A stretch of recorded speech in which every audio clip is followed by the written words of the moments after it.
आज आम भेज बिरियानी बनैबा पूरा कम समय रे आ कम इनग्रेडिएंट माने घरे आमर जहाँ भी अच्छी बाहर मसला आम जमा भी यूज करवानी सबुठु कम सामग्री रे आम प्रस्तुत करवा पार्टी की स्वाद लगे सहित देहपाई हेल्दी रहिबो। पूरा कम तेल मसला ताको आज आम प्रस्तुत करवा से मुझे 250 ग्राम बासमती चाउल ताको कौन करना पानी रे 30 मिनिट भिजेकी मु रखी एबे ताको मु भल से धोई नहीं 4 ରୁ 5 थर। एबे आको आम साइड रखिदेबा। एठी मु गोटे बड़ बेला नहीं नौची गोटे मीडियम साइज रो आलू को माने चोपा छड़ेकी देखो यही साइज रो छोट छोट पीस रे क्यूब साइज रे काटी नहीं। एठी मु 6 ରୁ 7टी बीन्स की काटिकी नहीं। एठी देखो नहीं गाजर गोटे छोट साइज ताकू मत लंबा पीस रे काटिकी नहीं।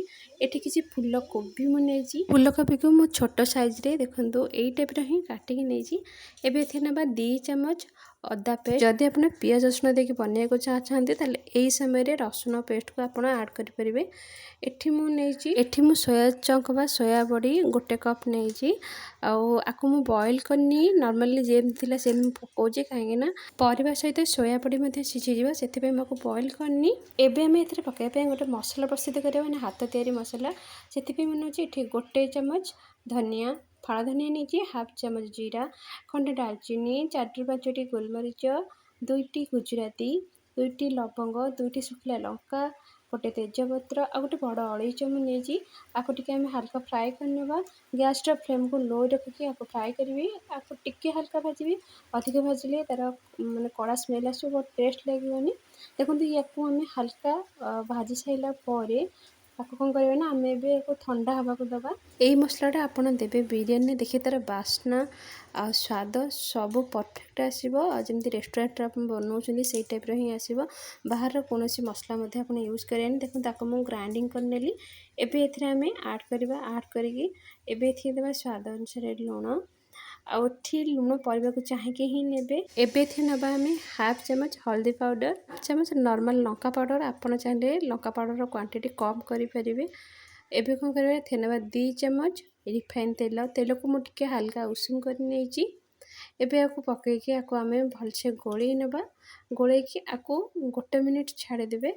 एबे कौन करबा ना गोटे प्रेशर कुकर नबा 3 ରୁ 4 चम्मच रिफाइन तेल गैस को फ्लेम को हाई करनबा। एठी मु किछि गरम मसला ऐड करिछि गरम मसला रे नौची 1/2 चम्मच साहा जीरा बा बड़ जीरा 2टा तेजपत्र खंडे दालचीनी गोटे अलैच 2टा लवंग एको हल्का टिके फ्राए होला परे एठी मु देखंदु काजू नहीं 8 ରୁ 10टी आपन चाहिए आपको पकई पारे स्किप करि परिबे।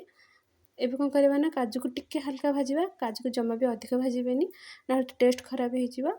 एबे कौन करबा ना जो गोलैकी रखीचे परिबा गुडा को एथरे ऐड करबा। गैस रे फ्लेम को पूरा लो करनेबे लो करिकी 5 मिनिट आपको आम लो फ्लेम रे भाजीबा समय देखिए जदि परिबा गुडा तळे लगी जाउची सेते कौन करबा ना 2 ରୁ 3 चम्मच पानी आपन ऐड करनेबे ताको आपन भल कि भाजीबे 5 मिनिट एमती हमर मसलाटा परिबा सहित गुंड मसलाटा भल कि मिसी जीवो। 5 मिनिट पर एबे कौन करबा ना आम जो चाउलटा को बतरेकी रखी से चाउलटा के एथरे में ऐड करनबा। आपन चाहिए डिशटा मध्ये आपको करि परिबे किंतु प्रेशर कुकर रे शीघ्र हो जाए तेणुकर मुझे प्रेशर कुकर रे ही बनई पूरा कम समय हो जाए मात्र 10 मिनिट भितर। एबे कौन करबा ना जो परिबा चाउल को भल से मिक्स करनबा जमी समान भाव में परिबा चाउल बढ़िया से मिसी जीवो। ए समय गैस फ्लेम को मीडियम करनेबे आपको भल कि मिसी सारा पर हल्का टिके लुण ऐड करवा जेते आम चाउलटा पकईचे से हल्का टिके लुण ऐड करुच्ची। एबे एथि 2टी कंचा लंका एठी तुम टेस्ट भल आसापी भात गोटा गोटा हाँ भी ये मिलूँ फाड़े लेंबू एठी मो बड़ साइज लेंबू फाड़े नहीं जब आप मैंने छोट साइज लेंबू होता है गोटे आप ऐड करेंगे नचेत आप 3 चम्मच लेंबू रस ऐड करेंगे। एबे देवा पानी एठी मु 1.5 कप पानी देइछि गोटे कप चाउल पे 1.5 कप पानी देवे। पानी क्वांटिटी जब ठीक न रहा भात माने पूरा नरम हो पारे नचेत पूरा टाण हो पारे। एबे कौन करबे ना आपको आम प्रेशर कुकर मुँह बंद करिकी एथे 2टा सीटी आसबे को देबा गैस फ्लेम को हाई करनेबे।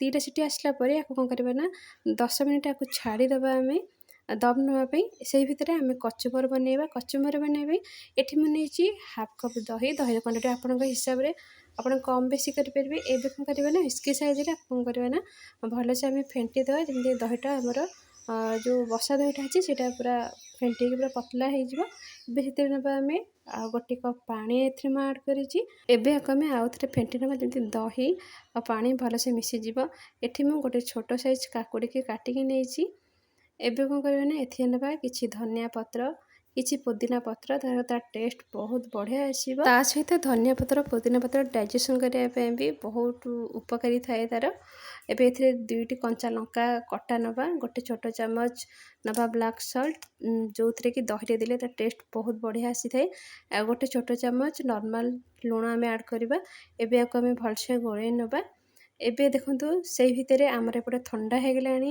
बिरयानीटा एबे आको आम काढुचे देखंतु चाउल केमती गोटाटा अछि परिया मध्ये गोटाटा अछि आमे जो हाथ तैयारी मसलाटा एथिरे ऐड करछे तार बास्ना ता बहुत बढ़िया आसुची आ एबे आमे को प्लेट रे सर्व करबा एई टाइप रे आपण थरे निश्चिंत बनातु बिना दही बिना केवड़ा वाटर बा पुदीना पत्र कि धनिया पत्र एथि किसी भी आड हैनी किंतु तार स्वाद बहुत बढ़िया आसीथिला सबुठु खास कथा होची बिरयानी बनैबे जमा भी कष्ट लागबनी पूरा कम समय रे कम सामग्री रे घरे आपण जेतेले चाहि सेतेले आपको आपण बनै कि खाई परिबे एई टाइप रे आपण थरे बनै कि निश्चित देखंतु ता सहित ए जो कचुंबर रो कॉम्बिनेशन टा बहुत बढ़िया आ एई टाइप रे थरे बनै कि आपण देखंतु केमते लागुची मते कमेंट करके जणातु नमस्कार जदि आम रेसिपीटी आपण पसंद अच्छी थे तेज आम चैनल को लाइक शेयर सब्सक्राइब करने को जमा भी भूलेनी सब समस्त दिन शुभ भल रखी था।